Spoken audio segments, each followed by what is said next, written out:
Welcome to the Secret Sauce of Outsourcing podcast that's dedicated to making you better at working with OFS, Online Filipino Specialists. This is episode 321. My OFS kids are now doing online work.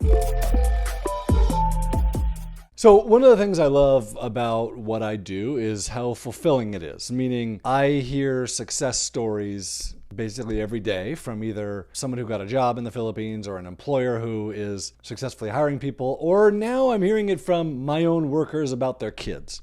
And I've said this before, and I will say it again. When you hire someone in the Philippines, you will change generations of lives. So I recently got this email from one of my team members, and I'm just going to read this because it was so good, and I was so excited about this. And part of this is because I'm an entrepreneur. Like at heart, I have to be starting or running something, and I love seeing other people do it, especially young people. So she writes. Hi, John and Dan. Remember last year when I asked you to give my daughter a summer job? Now, I didn't actually remember that, but when she said something, I did remember her saying, hey, my daughter's at home for the summer. You think we could find something for her to do? Or she said, I actually have this thing that I do that she could do that would be really good for her, and you don't have to pay her very much. So she continues. She's in 7th grade now and has found a summer job alone. She contacted some of my friends and asked if they needed help polishing their PowerPoint presentations for work. She knew their presentations were formal and dull, so she offered to do the first one for free.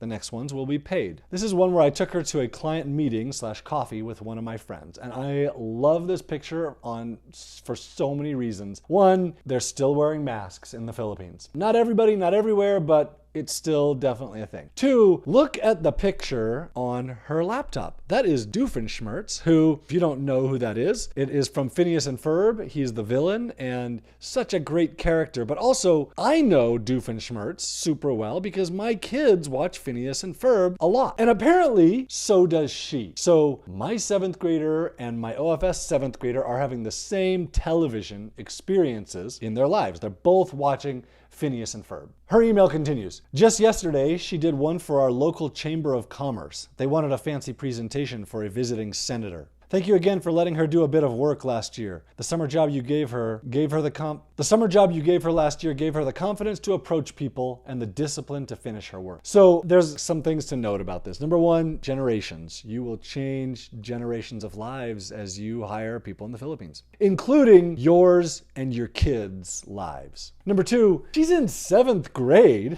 and already out working because she's grown up watching her parents work on the computer. Her parents have worked for me. Well, her mom has worked for me since, I would say 2011, maybe 2010. And so that's all she knows is work on the computer. Well, I could probably work on the computer too. In the end, look, you can go wrong hiring an OFS. Like you can hire the wrong person. You can have a mediocre experience. You could have a poor experience. All these things happen. It could take you 2 or 3 hires before you find someone good. But the reality is you're more likely to find amazing help, to change the way you work, to get time back in your life, to change their lives, to change your life, to change your kids' lives, to change their parents' lives. You're so much more likely to have a life-changing experience than you are to have a poor experience. But you won't know until you try it. You can try it at Onlinejobs.ph. It's super simple. Post a job for free. You will see if people are interested by getting applicants. Then you can upgrade and start contacting and communicating with those people. Hire someone amazing. Change your life.